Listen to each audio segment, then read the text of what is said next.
Mais uma palestra, mais um encontro para o nosso autoconhecimento, compartilhar dicas terapêuticas. Esse é um trabalho que eu amo muito meu consultório, mas esse eu amo, acho que talvez até mais, porque eu consigo, com várias pessoas, e vocês que me assistem aí, não sei em que momento da sua vida, mas se você buscou talvez o tema raiva, encontrou essa palestra. Então, é uma das pautas terapêuticas que é difícil chegar no consultório, porque geralmente as pessoas não vão para o consultório trabalhar a raiva, elas vão por alguma demanda de cônjuge, algum problema muito sério que aconteceu na família, não são casos assim tão comuns, são mais raros, mas acontecem e a gente sabe que é uma grande dificuldade. A emoção da raiva, assim como o medo, são uma das mais complexas, medo e raiva, porque elas mexem com todo um sistema fisiológico de reações químicas que não são agradáveis. E a raiva, diferentemente do medo, ela não só prejudica a pessoa, mas ela afeta muito o entorno, as pessoas que estão ao redor. Não é? É uma emoção que tem um poder destrutivo gigantesco. E hoje a gente vai falar sobre isso, como lidar com ela.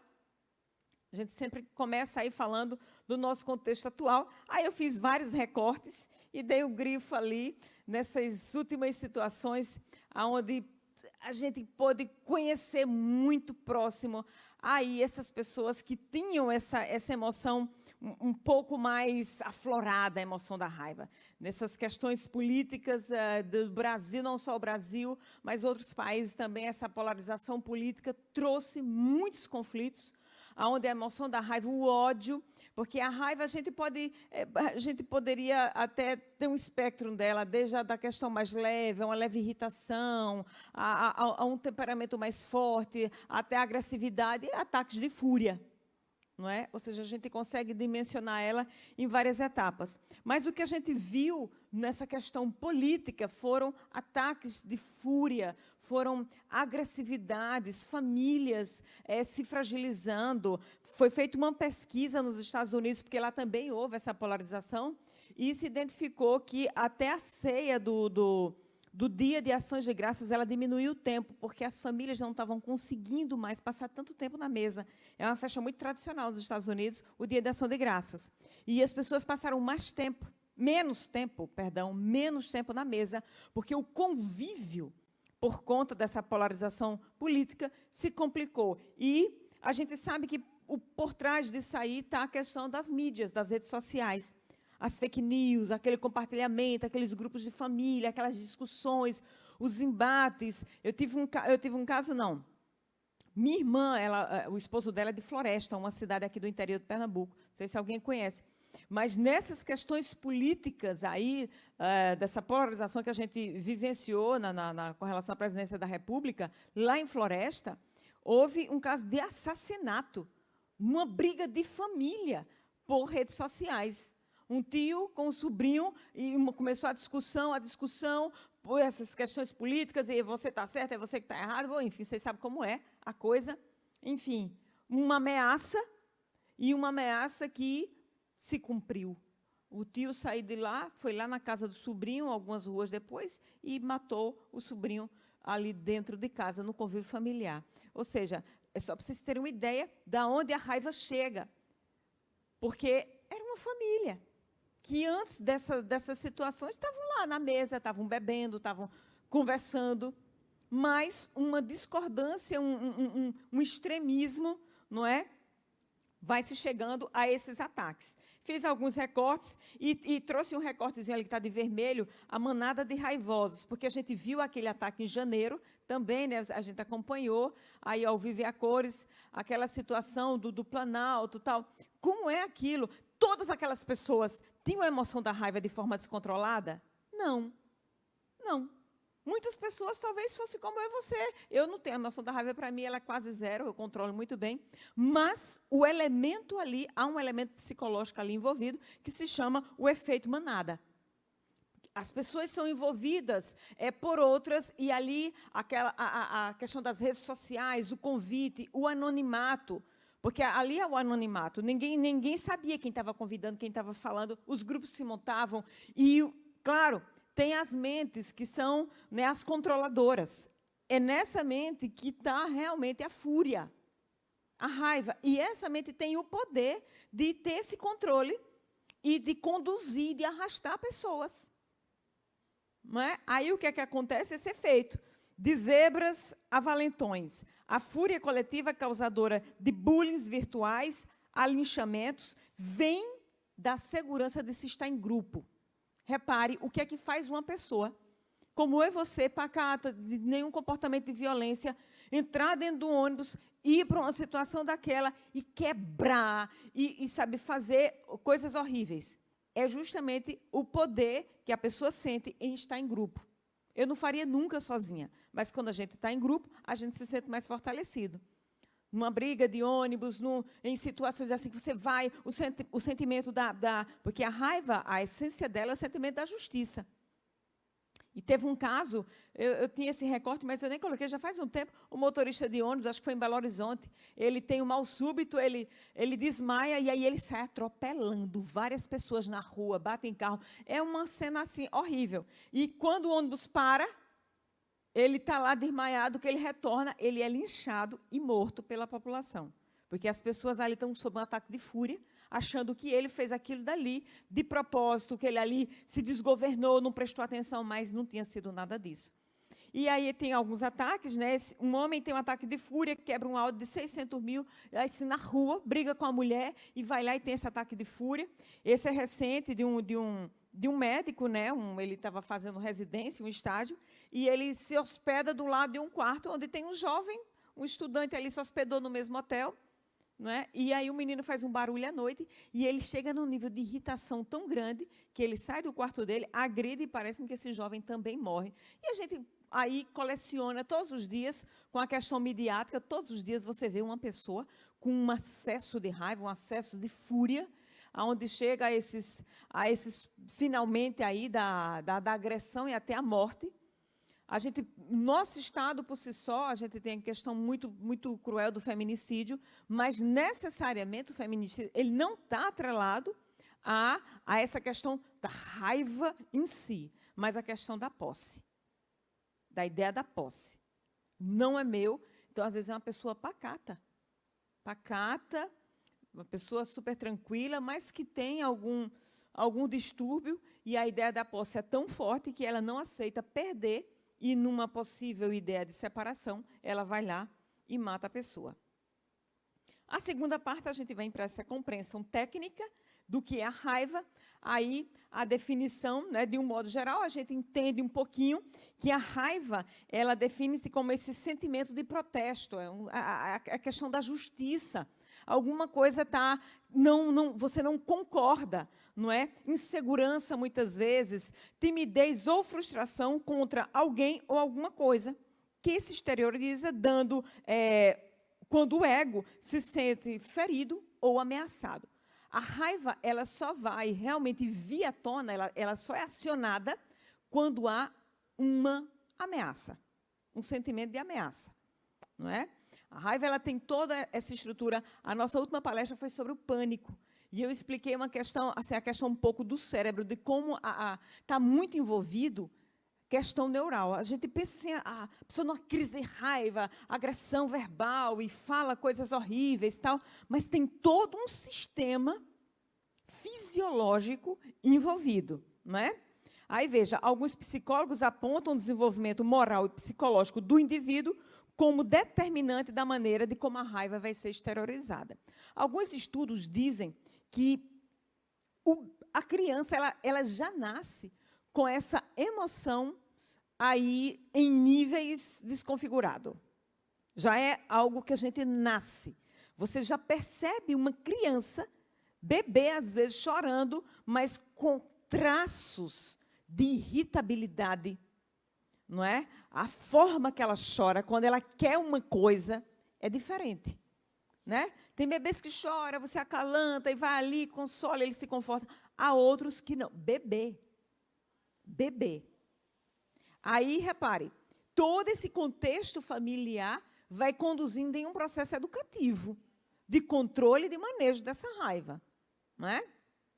O tratamento já se começa, porque 6 anos, a gente termina a primeira infância, 0 a 6 anos, e ali está definido toda a nossa estrutura emocional. Então, se o tratamento é bem feito, se há um cuidado ali, não vai haver um problema na idade adulta. Mas, o que é que acontece com os nossos pais? E nós somos esses pais, muitas vezes. É pequena a criança, então ela começa a chorar, e ela se irrita, aí a gente às vezes acha até bonitinho, oh, como ela já tem opinião, olha como ela já tem caráter, olha como ela já se define. E muitas vezes é o traço já aparecendo. Porque alguns têm essa linha de pesquisa que diz que a gente já nasce, e eu acredito, porque a gente já percebe a criança, o bebê. O processo educativo nos conduz a também, não é, a contexto familiar. Como essa criança cresceu, como era esse lar. Como era esse lar. Então, a gente vai ver um pouquinho mais na frente quando eu falo das causas, nem vou falar. Tem o sentimento sufocado, repare, isso foi um recorte também que eu fiz, que eu achei interessante. Se você fizer uma análise honesta sobre o que deixou você com raiva, isso daí se aplica para todos nós, para a gente aprender a definir e nomear. Você encontrará uma tristeza de alguma perda, uma expectativa que não se concretizou, uma rejeição, uma mágoa e muitas outras coisas que nos entristecem. Então, é por isso que a gente está aqui reunido hoje, porque a raiva, para muitos de nós, é algo desconhecido, no sentido da nomeação, a gente não consegue nomear isso bem, a gente mascara, e tudo que a gente não consegue organizar a nível de mente, de cérebro, de pensamento, a gente atropela. E a gente vai se confundindo nos nossos comportamentos. Então, quando ele fala do sentimento sufocado, é porque muitas vezes aquilo que você está sentindo, que você está dizendo que é raiva, às vezes é uma tristeza profunda. Às vezes é uma falta de perdão. Às vezes você se sentiu constrangido, envergonhado. E é mais fácil a gente dizer, não, eu estou com raiva, do que fazer uma leitura mais profunda e identificar. Eu trabalho muito isso no meu consultório. Às vezes, quando as pessoas chegam, aquela pessoa e começa a expressar aquela indignação, aquela ira, aquela chateação. E aí eu tento me aprofundar nessa pergunta. Vamos tentar compreender que emoção é essa? Será que isso não é uma tristeza? Porque você não esperava nunca uma decepção vinda dessa pessoa? A gente traduz como raiva. Não, eu estou com raiva porque não podia fazer isso. Será que isso não é tristeza? Porque tristeza é uma coisa, raiva é outra. Claro que elas podem, em algum ponto, convergir. Uma talvez possa potencializar a outra. Mas definir traz ajustes para as suas reações e para o seu autoconhecimento. Porque a tristeza, como eu tenho explicado a vocês, é a única emoção que gera no ser humano a reflexão. A raiva, sabe quando é que a gente reflete na raiva? Nunca. Tem algum escritor que disse, olha, a emoção do medo cega. Cega, você não consegue... Aliás, perdão, a emoção do medo faz com que você abra o olho, você enxergue coisa que não vê. A imaginação começa a pensar muitas coisas que não existem na emoção do medo. A emoção da raiva cega o ser humano. Você faz coisas que você nunca faria, você diz coisas que você não diria se você tivesse lúcido, mais consciente. A emoção da raiva, ela cega. Você tem atitudes que você, no seu estado eutímico do nosso equilíbrio, você jamais teria aquelas atitudes.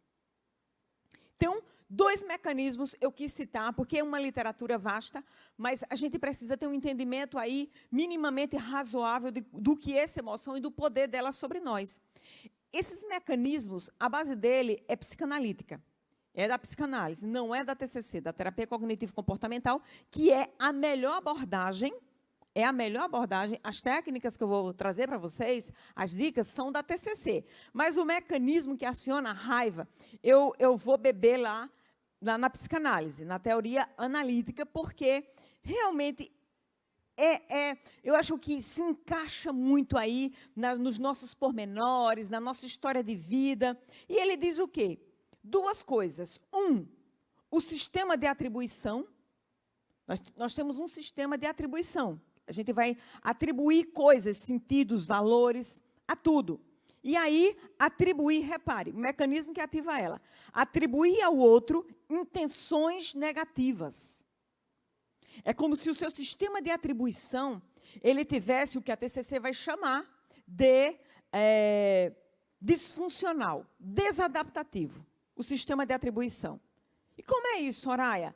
Por exemplo, é aquela pessoa que ela não consegue fazer atribuições corretas, circunstanciais. Eu estou passando por aqui, aí eu peço, Jailson, leva para mim ali a planta. E aí Jailson, pastora, eu não posso levar agora não.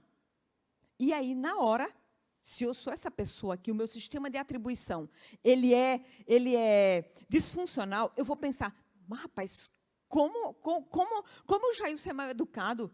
Será que ele não tem um mínimo de gentileza para levar um vaso para mim?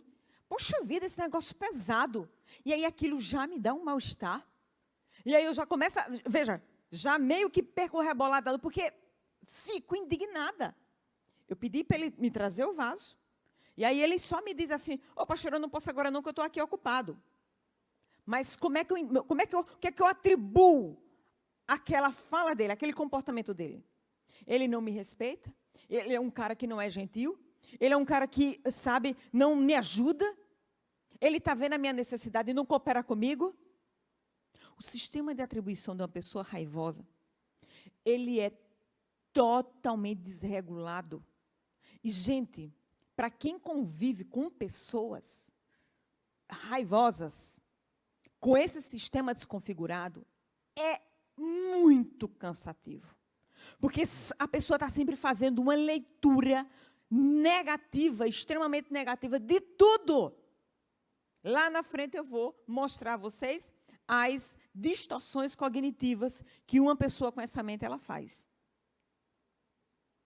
Repare, Jailson, leva ali. Pastor, eu não posso agora, não estou ocupado. Ok, tá bom. Aí eu vou e pego. Ou então tem outra pessoa passando, vai lá, pega para mim. Normal.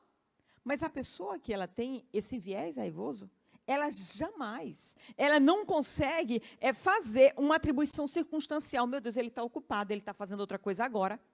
Se ele tivesse desocupado, ele talvez levaria.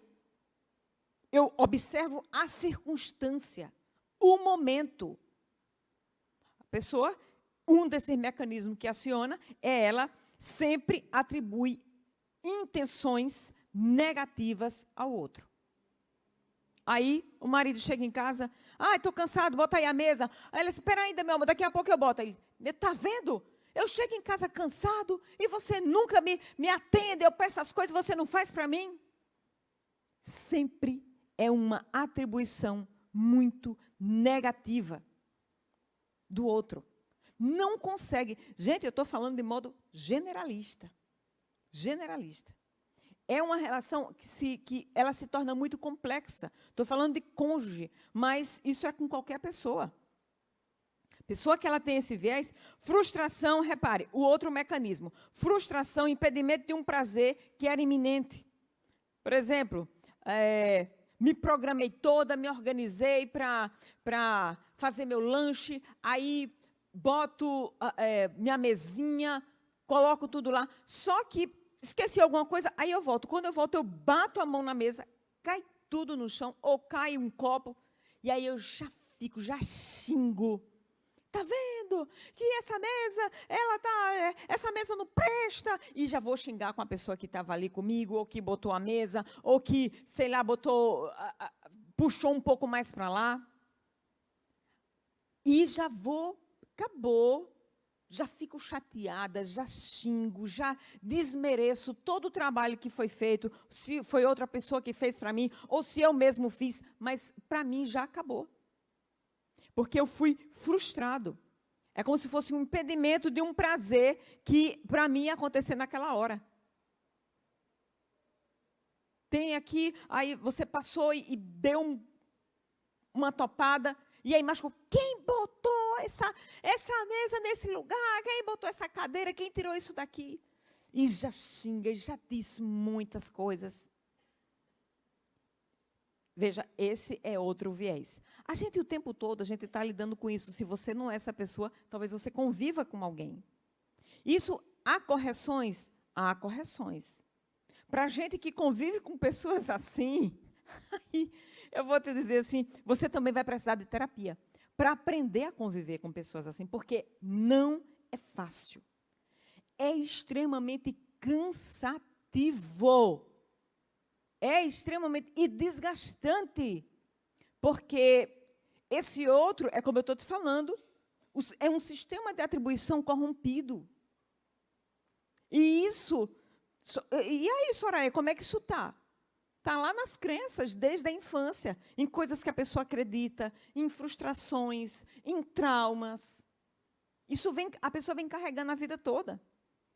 Aí, enquanto a gente namora, enquanto a gente não percebe isso, não. A gente só percebe no dia a dia, no convívio. No trabalho, aí aquele chefe que você tem lá, aí você é essa pessoa raivosa. Aí o chefe disse, olha, vou precisar fazer uns cortes aqui, e aquela verba que tu tinha para isso, vou precisar cortar. E você já, está vendo? Ele me marca, ele me persegue. É porque é comigo, porque se fosse com outro ele não faria. Você sempre está tomando para si tudo de uma maneira muito, mas muito negativa. A mãe faz ali, são 4 filhos. Se esforça, se empenha, mas sempre tem aquele, a senhora não gosta de mim, a senhora não faz isso para mim, porque é a forma como ele percebe. Repare, já tem esse viés. E isso, gente, é muito desgastante para a pessoa que vive, porque ela sempre está se sentindo em desvantagem. Ela tem um sentimento de desvalor absurdamente grande. Eu não tenho valor nenhum, é por isso que faz isso comigo. E os rompantes estão aí todo o tempo, viu? Todo o tempo. Vamos lá. Aí, gente, isso foi uma matéria que diz assim, olha, raiva é uma bomba jogada no outro que explode dentro de nós. E aí, ele traz alguns estudos nessa reportagem, que eu fiz esse recorte, porque a gente precisa saber se você é essa pessoa, ou se você convive, porque é muito difícil, a gente não consegue convencer o outro daquele comportamento que ele tem. O máximo que você pode fazer é se trabalhar para minimizar o desgaste de você subir no ringue para tentar convencer. Porque, não é? O que acontece nas discussões é a gente sempre querer tentar convencer o outro de que ele está errado. E aí se dá os grandes embates, não chega em lugar nenhum, e quando termina, ainda está o desgaste e o mal-estar. Não é? Então, só para vocês terem uma ideia, se você for essa pessoa raivosa, você começa a se cuidar, eu vou dar as dicas para você se observar. E olha o dano físico, químico, no seu corpo inteiro, porque a raiva, realmente o poder dela é destrutivo. Não é só fora, não. É dentro de você também. Repare, os prejuízos, né, nessa área cardiovascular. A raiva intensa ou ataques de raiva, isso foi um estudo científico, associam-se com um aumento de 50% na ocorrência de diabetes no prazo médio. Ou seja, se você é essa pessoa raivosa, pode saber que num prazo, não é de longo prazo não, médio prazo, você vai desenvolver uma diabetes. 50%. Adicionalmente, aumenta também o risco em 40% de desenvolvimento de insuficiência cardíaca, ou seja, redução na capacidade do bombardeamento do coração. Por quê? Porque vai havendo comprometimento nas coronárias. Cada vez que você tem um acesso de raiva, ou você fica chateado ou contrariado, pode perceber que o seu coração ele vai dar um fluxo maior. E isso vai gerando desgaste, você vai gerando muito cortisol. Na emoção da raiva, assim como o medo, há uma liberação altíssima de cortisol. E o cortisol é esse hormônio, vocês sabem que danifica o nosso sistema, não só imunológico, mas o sistema como todo. E a raiva libera muito cortisol. E, repare o outro, Esse é mais recente, um estudo avaliando a raiva aguda, ou, veja, descontentamento emocional. Então, isso é para a gente se observar e aprender a se questionar.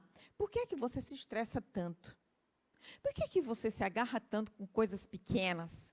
Coisas que a gente poderia relevar, mas a gente emperra e fica lá, sabe, no sofrimento, na ruminação, não sai dali, estagna na vida e só danifica o seu corpo e sua mente. Repare, um estudo avaliado a raiva aguda ou descontentamento emocional mostrou associação clara com o início da ocorrência de todos os tipos de AVC.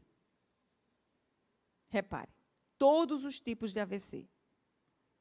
Então, gente, quando a gente decide, e eu quero animar vocês, buscar estudos, buscar ajuda, gastar um tempo como esse, numa noite de terça-feira, não é porque a gente aqui está querendo fazer fotografia, ou virar Madre Teresa de Calcutá, botar uma auréola na cabeça, eu preciso, para ficar bonzinho, porque todo mundo reclama de mim. Não faça isso apenas por essa questão externa. Faça isso por você mesma, pela sua saúde emocional, pelos ganhos que você vai ter existencial e físico. Porque quando a gente vai tentando fazer mudanças e ajustes, aí eu atendo muito nesses casos. Se você não, o marido é raivoso, tem esse temperamento agressivo, se você não fizer a terapia, eu me separo. Aí vem para a terapia sob uma ameaça de separação. Mas você acha que essa pessoa vem em uma consciência de que precisa mudar, de que aquilo realmente está causando dano e prejuízo à vida dela? Vem não. Vem não. E olha, eu atendo 1 ou 2 sessões, quando eu percebo que a pessoa está ali, fazendo firula, e só para cumprir uma tabela, eu digo, esse dinheiro, eu digo à pessoa mesmo, eu não quero ganhar, eu não vou gastar meu tempo nem o seu. Quando um dia você, eu digo assim mesmo, quando você entender que precisa, não pela sua esposa ou pelo seu esposo, mas por você mesmo, aí a gente pode trabalhar. Mas para fazer essa performance, que vai durar 1 mês ou 2, daqui a pouco volta tudo de novo, porque não houve consciência. Não houve tomada de consciência. E para trabalhar uma emoção com um poder que a raiva tem, gente, é necessário muito empenho. Muito empenho. Eu não vou dizer nem trabalho terapêutico, porque talvez você não frequente uma terapia. Mas eu digo empenho de um mergulho em você mesmo, de autoconhecimento, de autoavaliação. Porque todo o trabalho do treino cognitivo da raiva é reestruturação de pensamento. Como eu expliquei a vocês, o sistema de atribuição dessa pessoa é totalmente distorcido. Totalmente distorcido. Ela atribui culpa, ela atribui problema, ela atribui tudo ao outro. É porque o mundo conspira contra mim. E tem uma pergunta clássica que a gente faz para entender o nível de raiva e de comprometimento dessas pessoas. Eu faço. Olha, você acha que aquela pessoa te deve alguma coisa? Você acha que o mundo te deve alguma coisa? Você acha que as pessoas... Aí a pessoa que tem essa área comprometida, ela vai dizer, deve. Deve, o mundo me deve, aquela pessoa me deve, eu já fiz muito, eu já trabalhei muito, e eu tenho aquela pessoa tem uma conta alta comigo, e enquanto ela não pagar, eu não perdoo, eu não vou abrir mão. É assim mesmo a estrutura cognitiva. Só quem perde não é quem está fora, ao redor. A única pessoa que perde e que se desgasta é ela mesma. É ela mesma. Olha lá. Não sei se você já ouviu falar nisso, mas a gente está aqui para aprender um pouco. Sem controle. Olha, antigamente, haviam estudos, durante muito tempo, que se dizia assim, você tem que extravasar sua raiva, você tem que falar mesmo, você tem que botar para fora. Eu tenho essa irmã raivosa. Na casa somos 3 irmãs. Eu sou a caçula, tem a do meio e a mais velha. A mais velha é esse personagem, raivoso. Fala e bota para fora e não quer saber. Durante muito tempo se pensou assim, extravasar a raiva. Né? Sempre que ela surgir, é a melhor forma.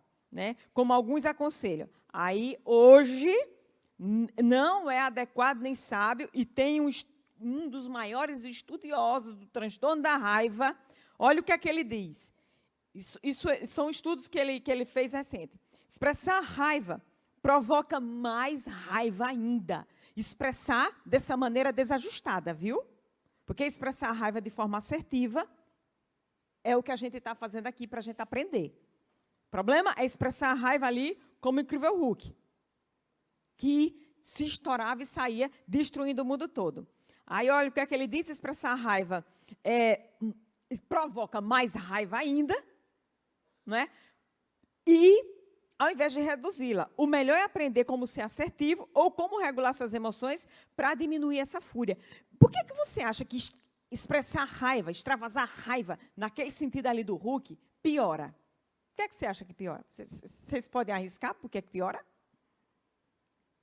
Porque, gente, tem um teórico que ele diz que a agressão verbal, essa coisa quando a pessoa fala e xinga e diz coisas horríveis sobre você, naquele momento da raiva.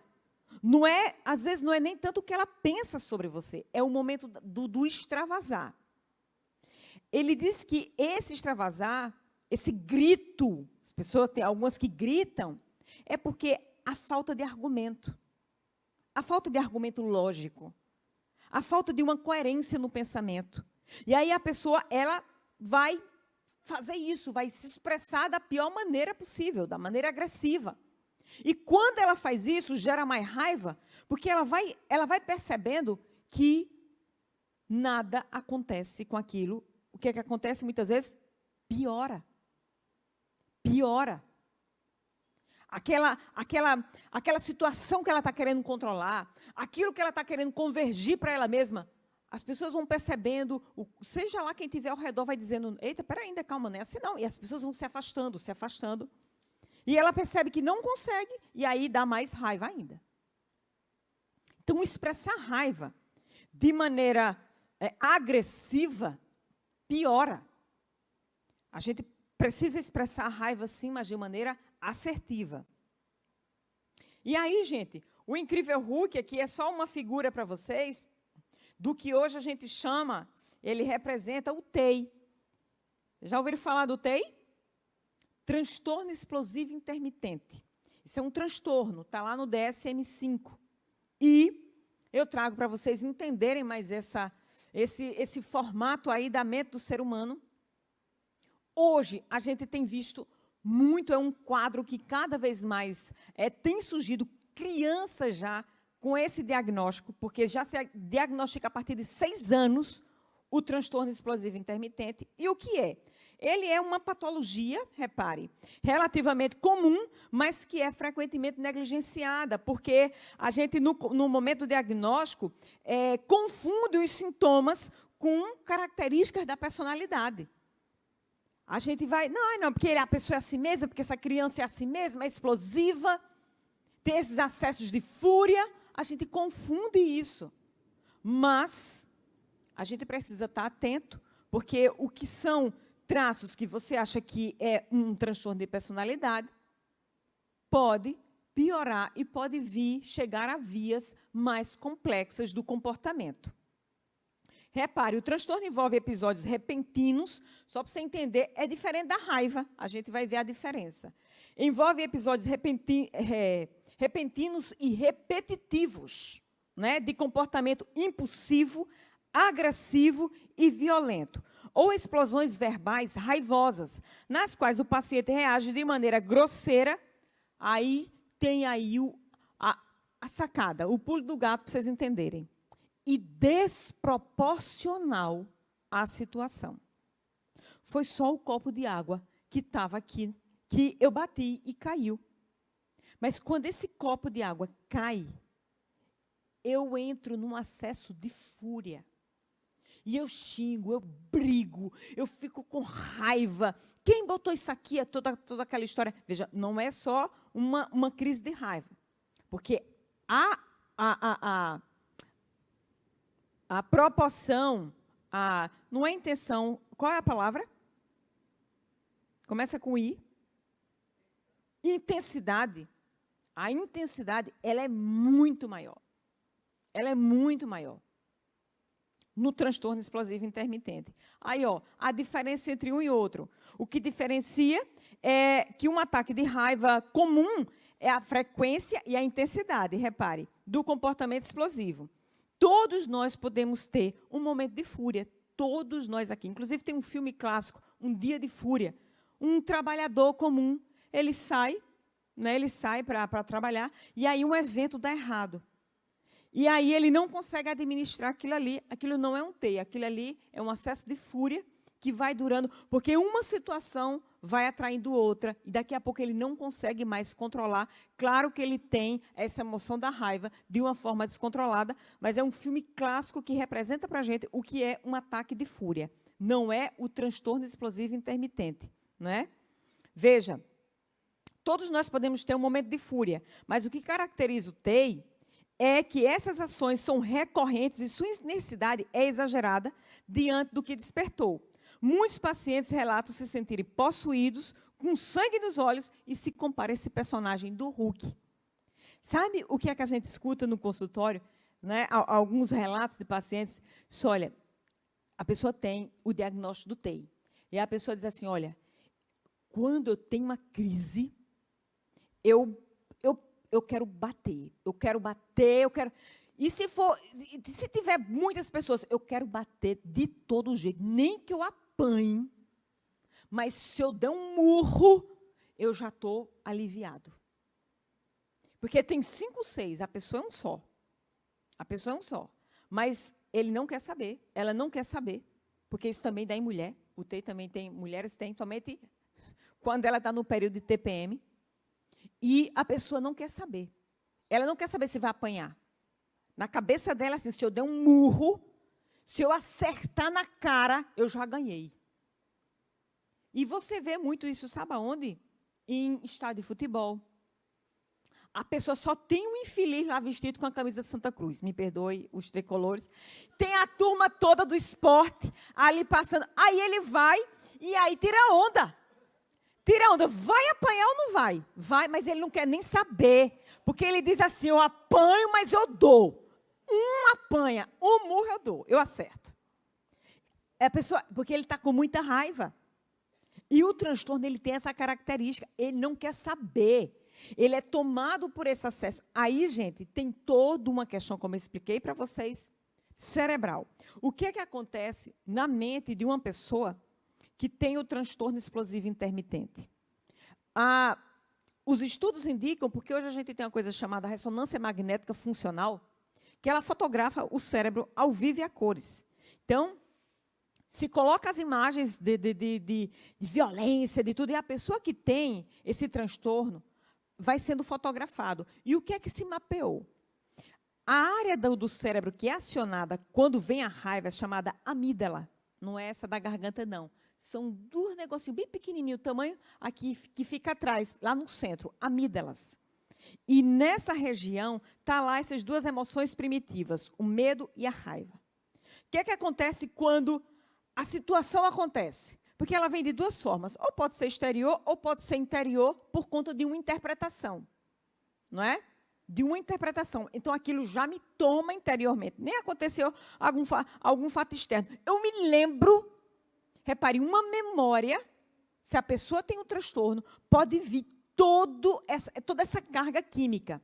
E aí aciona a amígdala manda a informação para o córtex pré-frontal, essa área aqui, funções executivas, onde a gente decide, onde a gente tem o julgamento, onde a gente pensa, vou, não vou, faço, não faço. É onde você faz a reflexão, córtex pré-frontal. E aí, nessas pessoas, essa informação, quando ela vem da amígdala para o córtex, a pessoa já fez. Porque isso são milissegundos. E a informação não chega a tempo. O córtex pré-frontal, ele não trabalha de uma maneira efetiva nessas pessoas que têm o transtorno explosivo intermitente. A raiva é acionada e ela, por isso que é chamado transtorno do impulso. São pessoas que agem muito impulsivamente. Ela faz, ela fala. Sabe como é que a gente diz? Aquele não me trisque. Se triscou, já saiu uma faísca. A mínima coisa já reage. Porque são pessoas extremamente reativas, impulsivas. Elas não pensam, elas não elaboram. Aliás, ela pensa, ela elabora, depois que fez. Depois que falou, depois que magoou, depois que feriu, depois que agrediu. Aí ela pensa. É onde vem os prejuízos. Aí, poxa vida, porque eu fiz, aí se arrepende, aí vai pedir perdão. No transtorno explosivo intermitente, o que vai também caracterizar o diagnóstico é a repetição. Não é que a pessoa teve uma crise dessa, aí não. São sequências. A pessoa, muitas vezes, e é uma mudança muito brusca no humor, a pessoa está bem, tá, daqui a pouco, são pessoas que quebram coisas. Eu já tive uma cliente que buscou ajuda. Buscou ajuda porque o casamento estava acabando, e ela disse, olha, me ajuda, tem uma coisa errada comigo, ela não sabia que tinha um transtorno. Inclusive, ela tinha um filho, e o menino já apresentava as características, porque tem um componente genético também. E aí, quando ela chegou para mim, ela já tinha estourado 3 celulares. Estourado mesmo assim no chão. Pá! São pessoas que estouram o celular, quebram o ventilador, derrubam a televisão. Elas quebram, elas têm uma tendência a quebrar o que tiver por perto. E aí, se essa pessoa... Veja, aí é uma também das características. É essa impulsividade de quebrar. Quebra mesmo o que tiver na frente. Não, como eu expliquei a vocês, não tem o senso ali do julgamento. Se eu quebrar esse celular, eu vou ter um prejuízo, espera ainda, calma. Não tem. Quebra, depois se arrepende, porque tem um prejuízo, está lá, precisa comprar outro, mas na hora ela não pensa. Quando ela chegou no meu consultório, ela tinha quebrado, já estourado 3 e chegou porque estourou a televisão. Repara, uma mulher. Tinha estourado a televisão. Sabe, em discussões, por amenidades, não era uma coisa, não. Coisa simples, com raiva do filho, alguma coisa, pegava o que tinha na frente e estourava. Então, assim, é muito sério. O tratamento não é só psicoterapêutico também, mas precisa ser medicamentoso. Porque envolve, como eu expliquei a vocês, muita química cerebral, muito descontrole. Aí o diagnóstico, né? Eu nem me lembrava que tinha feito esse slide. Não existe um exame específico, não é para identificar. O diagnóstico é feito por exclusão de doenças. Repare, metodologia utilizada quando os sintomas são comuns a outras enfermidades. Porque, eu não sei se vocês sabem, mas a depressão, realmente no homem, ela tem um viés da irritação muito grande. O homem, quando ele... Um dos sintomas, porque, como eu disse a vocês, é muito mais fácil a gente reconhecer a raiva, ser agressivo do que a tristeza em si. Então, no homem, essa frustração do não conseguir, não tô bem, ele expressa como irritação, como muitas vezes a agressividade, a depressão. Então, a gente precisa descartar outros diagnósticos. Transtorno bipolar, no período eufórico, a pessoa apresenta muita agressividade, algumas, muita agressividade mesmo, e nesses rompantes, que se caracteriza muito com o TEI. Ok? Então, a gente precisa descartar outros problemas. Drogas, álcool, não é? Precisa descartar tudo isso. O transtorno pode ser detectado a partir dos 6 anos, de idade, e os sintomas se acentuam na adolescência e na vida adulta. De acordo com o DSM-5, né, que é o nosso manual que a gente usa, que tem todos esses critérios. Aí, gente, pesquisas, né, ok, mas tem outra informação aqui importante, a cada 3 homens, uma mulher, porque a testosterona, vocês sabem que é o hormônio que prevalece no homem, é o hormônio da agressividade. Então, é claro que o homem vai ter um pouco mais dessa tendência ao comportamento raivoso. Isso não significa que tem homens totalmente gentis, controlados, claro que sim. Assim como a mulher não tem tanta testosterona, mas há mulheres extremamente agressivas. Agressivas, irritadiças e raivosas, ou seja, uma coisa, mas a proporção, de acordo com as estatísticas, cada 3 homens, uma mulher. As causas, olha que informação interessante, gente. A principal causa, estou falando do TEI, viu? Porque a raiva é uma emoção normal e comum a todos nós, viu? A raiva, não tem diagnóstico para a raiva, não, é normal. O problema é quando esses ataques de fúria, esses descontroles, eles tomam proporções, prejuízos, aí a gente precisa de ajuda. Mas o TEI é um transtorno. A principal causa da condição é o componente genético, ok? Que faz com que o distúrbio seja transmitido, e especialmente em famílias que têm o TDAH. Repare, o transtorno do déficit de atenção e hiperatividade, ok? O TEI é comum e prevalente em pessoas com TDAH. Então, às vezes, o adulto ele apresenta muito mais, muito mais evidente, fica muito mais visível os rompantes de agressividade por conta do transtorno explosivo, porque ele nunca também teve um diagnóstico de TDAH. E muitas vezes tem um TDAH aí nessa pessoa. Então, o tratamento medicamentoso é feito através do TDAH e a pessoa tem melhoras no transtorno explosivo. Repare, é uma curiosidade isso, ok? O meio ambiente, causas. Como assim, Soraya, o meio ambiente? Uma criança que cresce em uma comunidade, onde com 3, 4 anos, ela já pega a arma.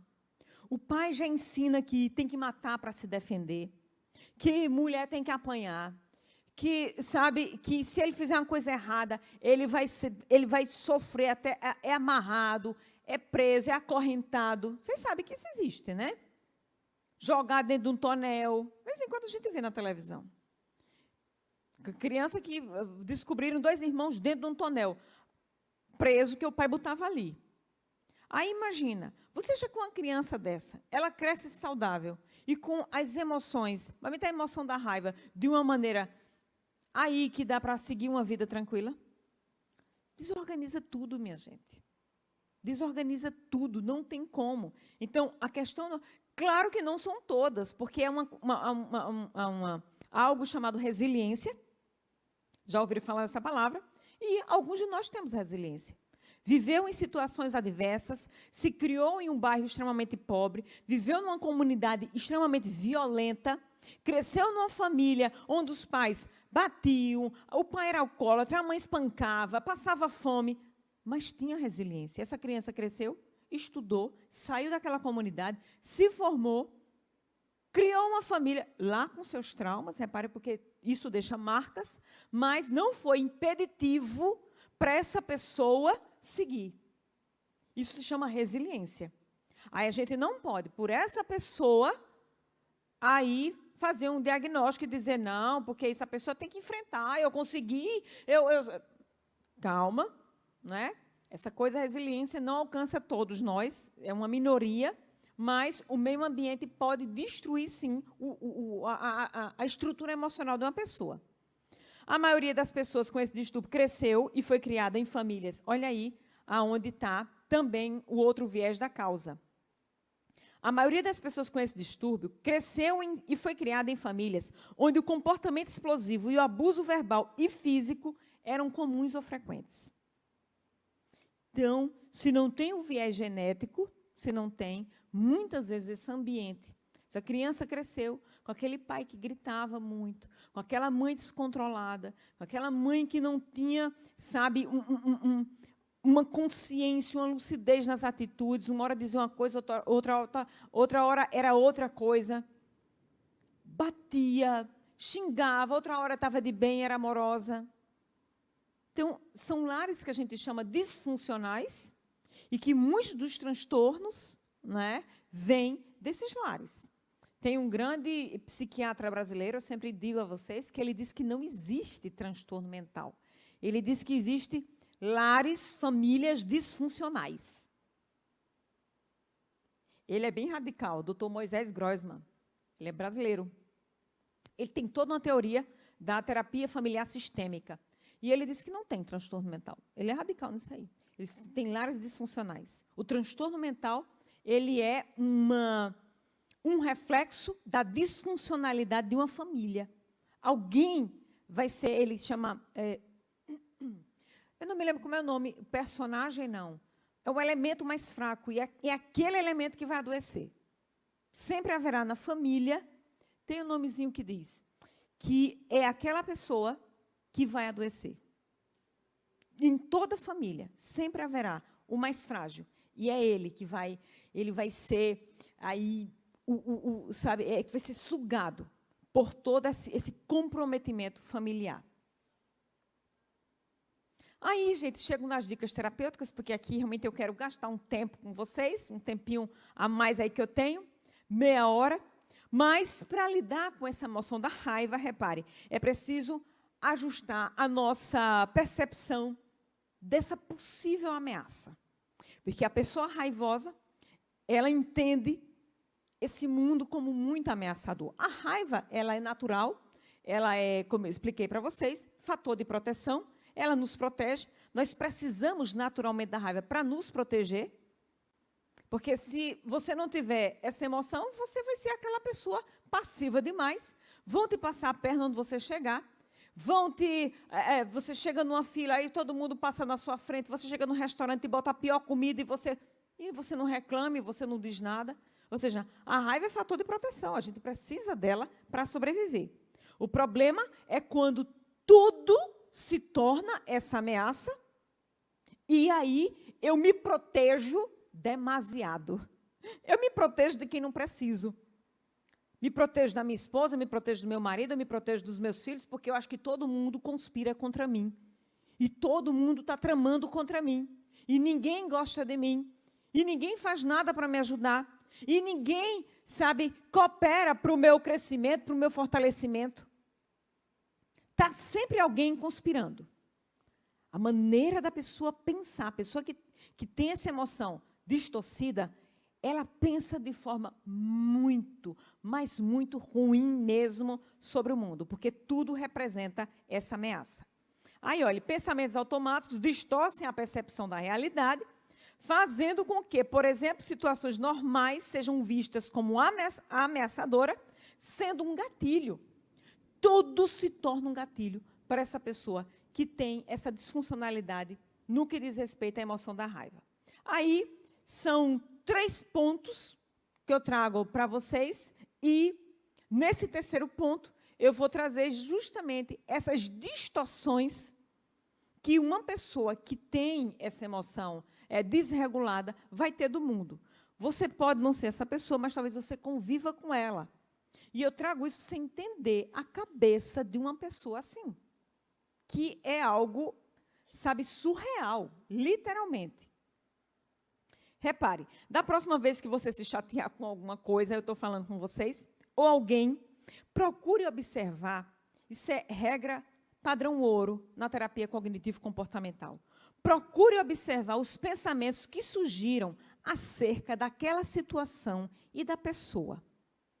A gente chama isso de avaliação crítica do pensamento. A gente não aprendeu a fazer isso. Nós não fazemos isso comumente, mas... gente, para quem tem a emoção da raiva de maneira descontrolada, para quem tem prejuízos com essa percepção de mundo, tudo vê como ameaça, tudo vê como prejuízo, tudo é muito ruim, muito pesado, você precisa começar a avaliar, a observar os seus pensamentos acerca das situações ou daquelas pessoas que estão próximas a você. Segunda coisa, é importante que você avalie cuidadosamente seus pensamentos para saber, para entender, para duvidar deles. Será que há uma precisão nisso? Ou será que isso é uma distorção minha?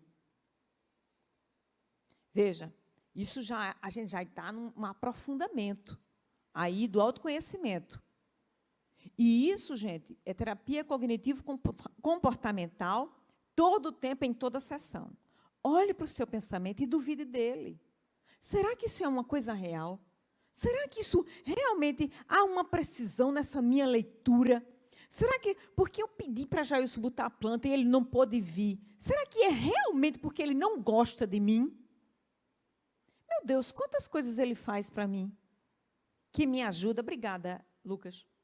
Quantas coisas ele faz para mim que está aí o tempo todo, mas só hoje porque ele não quis botar, aí eu já pensei o pior dele, que é porque ele não gosta de mim, porque ele não me ajuda, porque ele é um cara ingrato, porque ele é um cara grosso.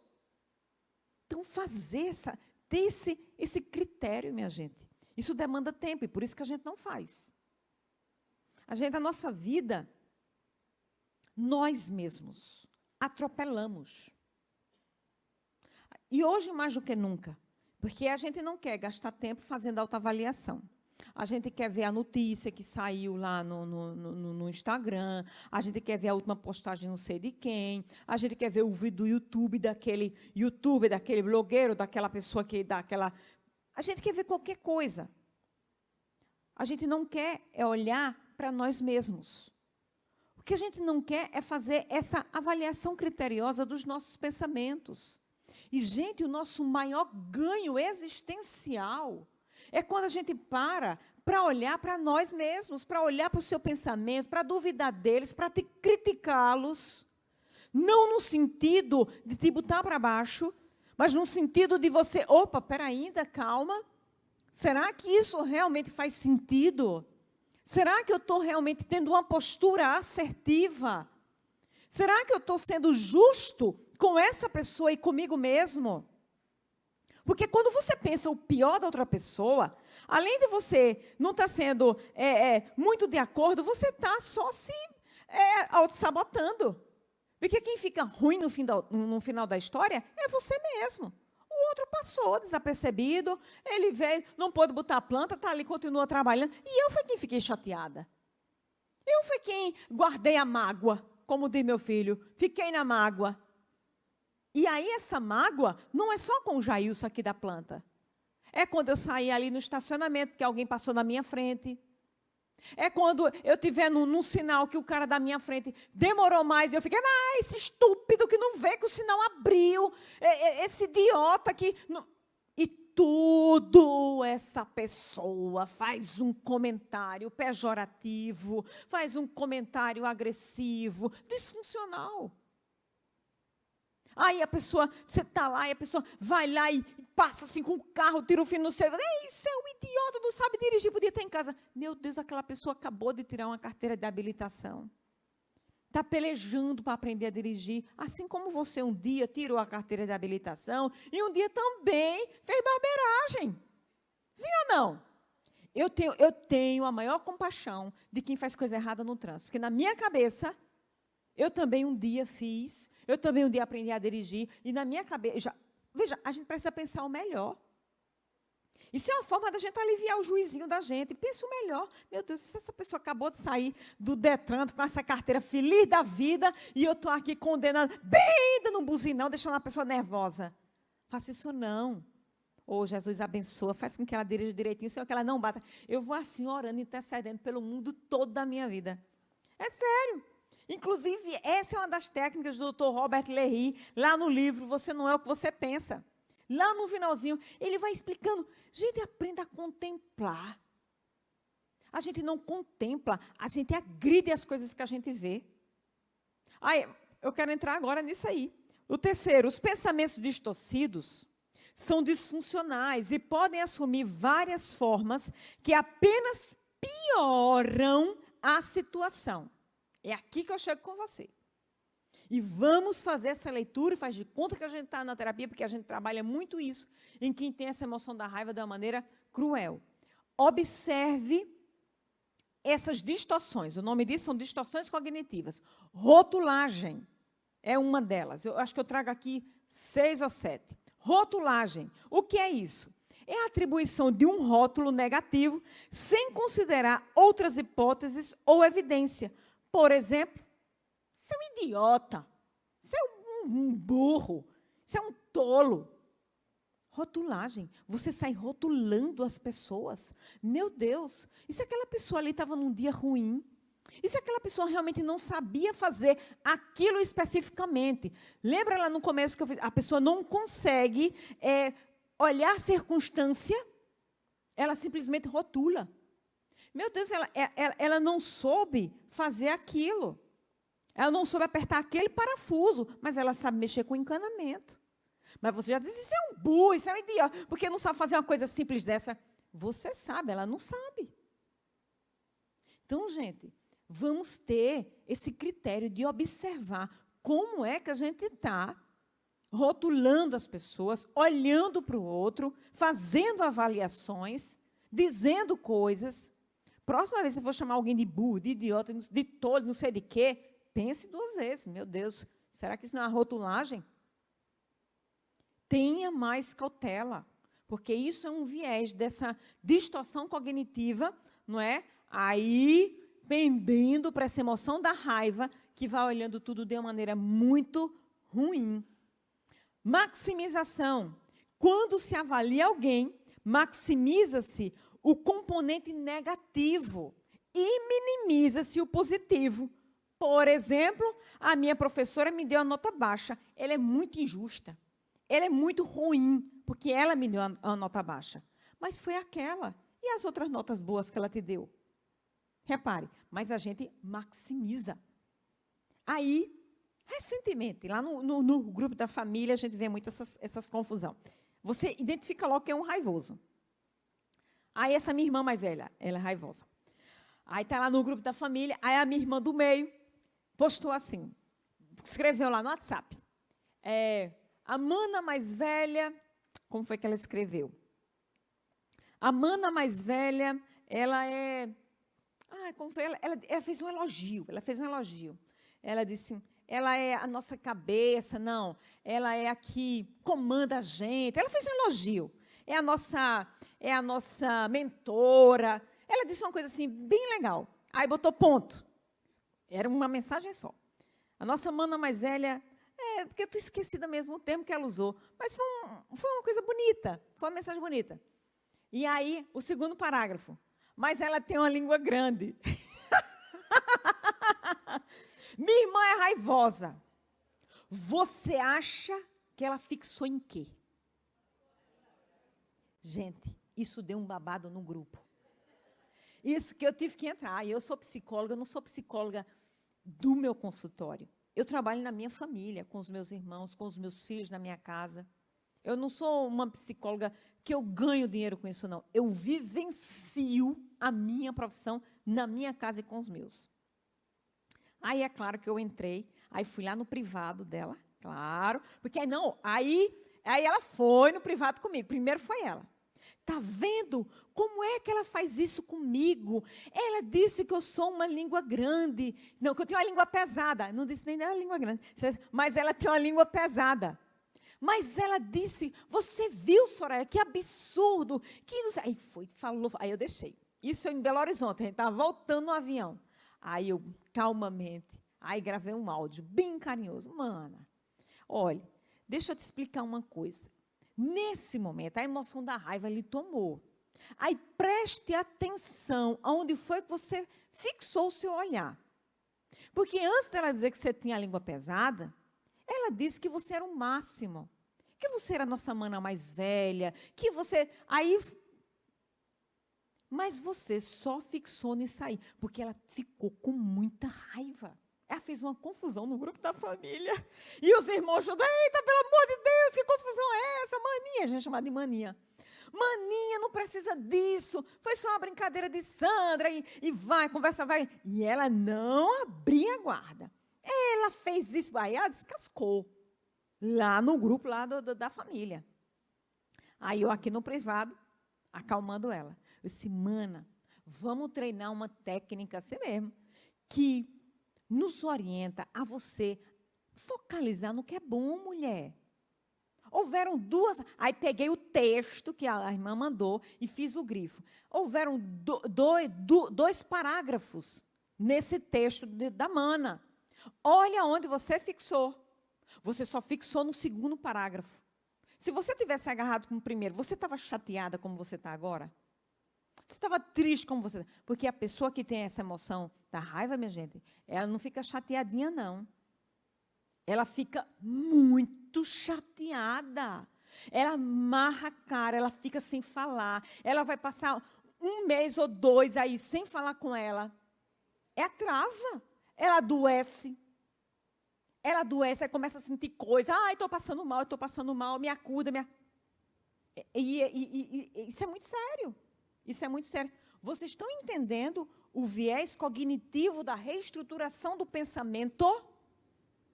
Para a gente trabalhar com a emoção da raiva, a gente não vai tentar esperar que o outro mude, não.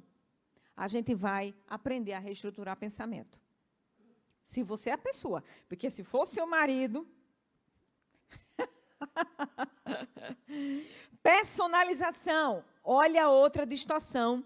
Acreditar que os outros reagem contra você, sem considerar qualquer explicação para o seu comportamento. Por exemplo, aquele rapaz é frio porque ele se acha superior a mim. Ou seja, você vai criar um personagem, você vai dar... Você acredita que aquela pessoa, ela é mal. Que aquela pessoa faz isso com você é porque realmente ela lhe vê como uma pessoa inferior, que não tem condições, que ela não te qualifica. E você faz um monstro daquilo dali. E não é nada, está tudo na sua cabeça. Visão em túnel, apenas os aspectos negativos da situação são considerados. Por exemplo, meu professor não consegue fazer nada bem, é crítico, insensível e não dá bem a matéria. Você só enxerga esse lado ruim. O professor pode até ser tudo isso, mas você vai para o currículo, o cara tem 2 pós-doutorado, o cara tem muitos artigos bons ali escritos. Você precisa considerar mais. A visão do túnel é só, ele é péssimo, ele é insensível, ele não dá bem a matéria. Pessoa raivosa. Repare. Pensamento tudo ou nada é aquele extremista, não é? A situação é encarada apenas segundo 2 categorias. E um não num contínuo. Por exemplo, meu amigo não concorda comigo nessa questão, por isso ele não me apoia em nada. Ou seja, é os extremos, tudo ou nada. Você não é bom comigo nisso, então você não presta para mim. Você não está me apoiando nisso aqui, então você é meu inimigo. Repare, cara, eu não te apoio nessa situação, porque eu preciso discordar. Agora, eu sou teu parceiro, eu sou teu amigo em tudo. A gente está junto em tudo. Aí, porque eu discordo de você nessa situação, você não serve mais para mim. Volto lá para o início da nossa palestra, falando do contexto atual. Foi isso que separou muitas famílias com relação à política. Porque se você não concordava com a opinião, com aquele post, com aquela fake news que você postou, o outro não valia mais nada para você. Foi aí onde a gente descobriu muitas pessoas com esse transtorno. Da raiva, com essa distorção da raiva. Porque a pessoa simplesmente não suporta ser contrariada nas opiniões que ela tem. Se você não concorda comigo, você não está do meu lado. Então, eu não quero ter amizade com você, você não é meu amigo, você, estou fora, já lhe excluo do grupo, já lhe excluo não sei de quê, já lhe cancelo, não tem essa história, né? Cancelo você, você não serve para mim. É exatamente essa dicotomia, ou tudo ou nada. Ou você concorda comigo 100%, ou então você não é meu amigo. A pessoa raivosa é assim. E aí, gente, para quem convive com pessoas assim, essa é a parte mais pesada. Porque é aquela história, você pode fazer 99%. Se você não fizer 100%, os 99% que você fez não valeu. E você tem que estar o tempo todo fazendo, se esforçando, se empenhando, apelando, ajeitando. Se fizer uma pontinha assim, saiu um caroço de feijão do lugar, pronto. Você não faz nada que preste, você não é boa, você não é bom, você não coopera comigo, você não me ajuda. Aí vem todo. Porque é esse extremo, ou tudo ou nada. A mente da pessoa que tem essa raiva, nesse nível de distorção, funciona assim. E é muito cansativo para quem está ao redor. Talvez vocês convivam com pessoas assim. E não é fácil, não é?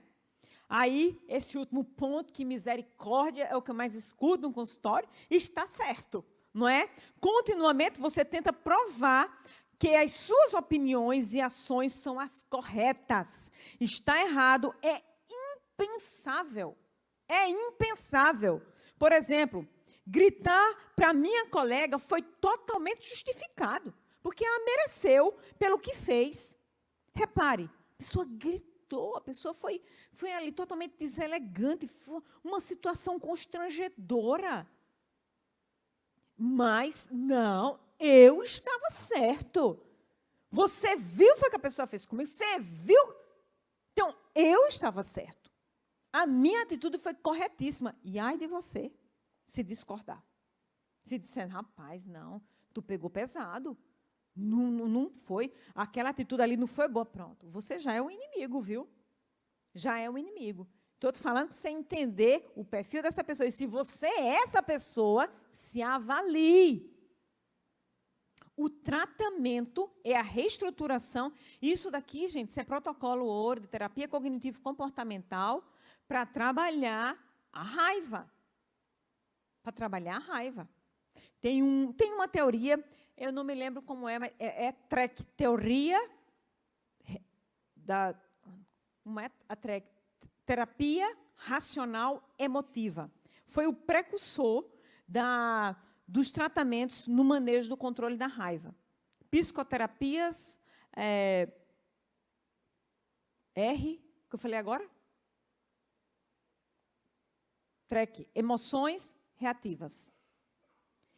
É o manejo. E eles vão trabalhar exatamente isso.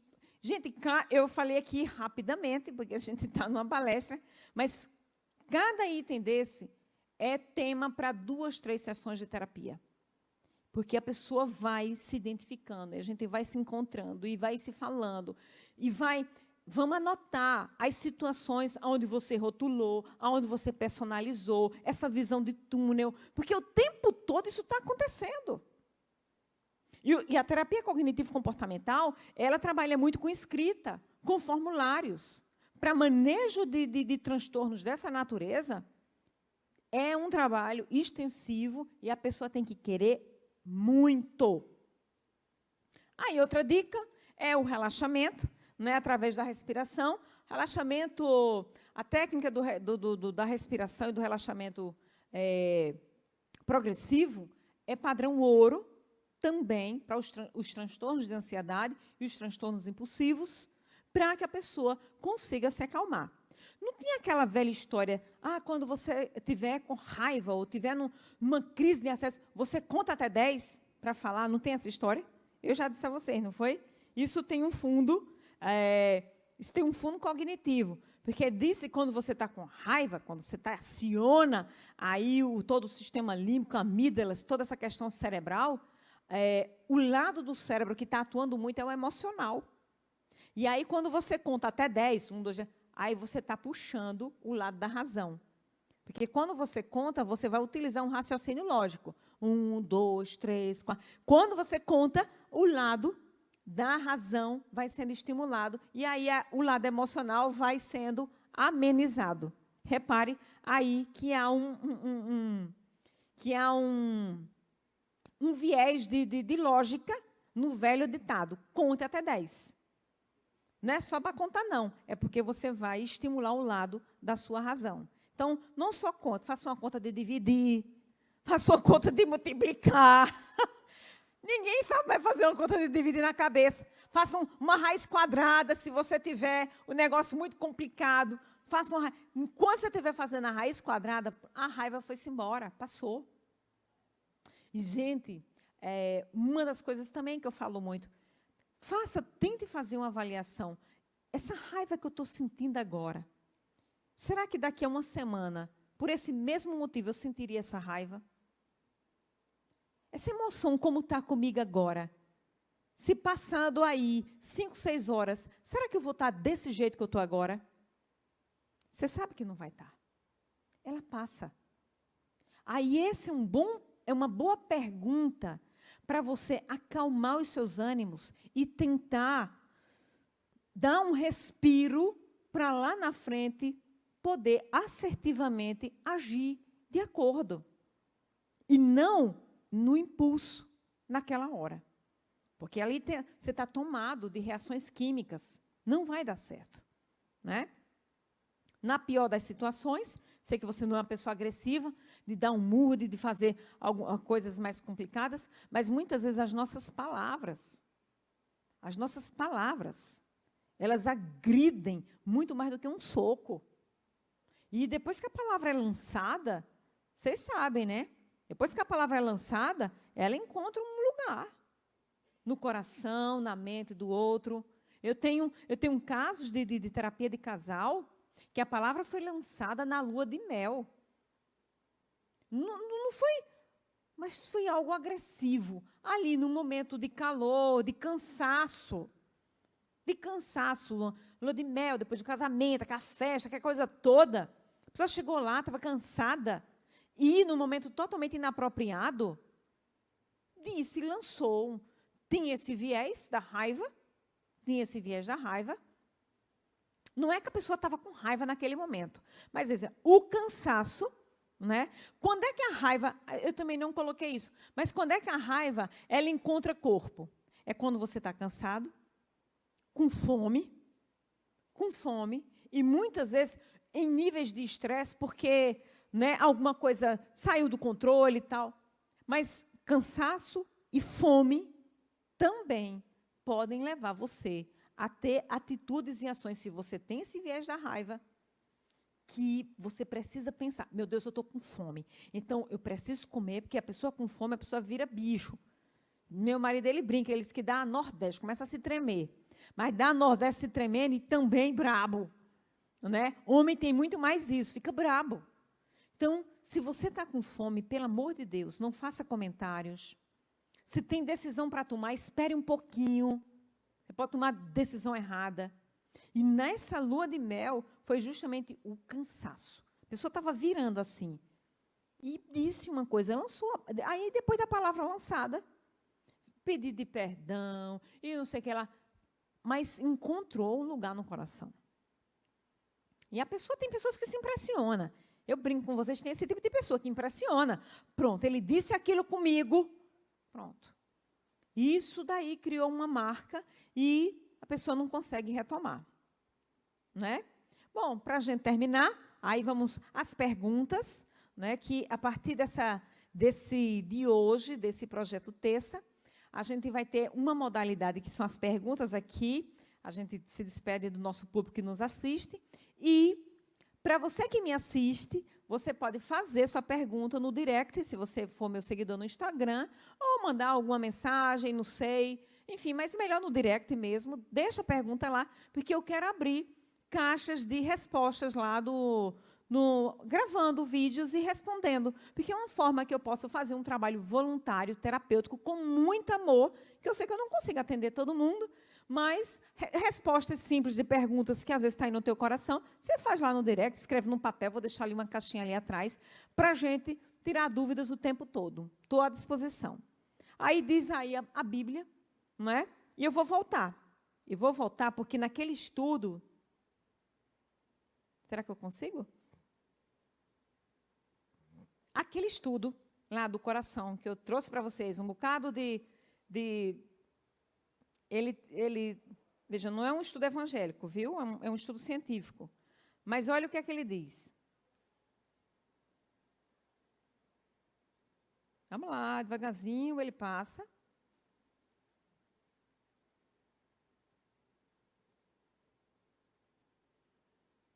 Aqui. Ó, isso foi um recorte do estudo. Olha o que é que diz lá embaixo. Vocês conseguem ler?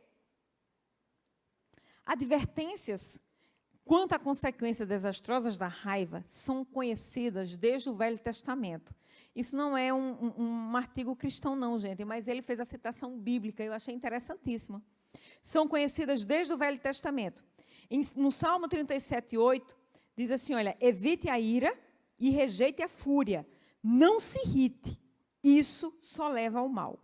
E em Provérbios 15, versículo 1, diz assim, a resposta calma desvia a fúria, mas a palavra ríspida desperta a ira. Foi nesse texto lá que falava de todas aquelas pesquisas científicas. Eu achei interessante trazer para vocês, mas eu quero terminar a minha palestra de hoje com esse versículo do que diz lá em Gálatas, porque é muito lindo o que o Espírito Santo de Deus faz em nós. Às vezes a gente não tem essa capacidade, às vezes nós não temos essa força, mas nós temos o que Jesus disse, olha, mas eu vou deixar com vocês uma coisa linda, preciosíssima, chamada Espírito Santo.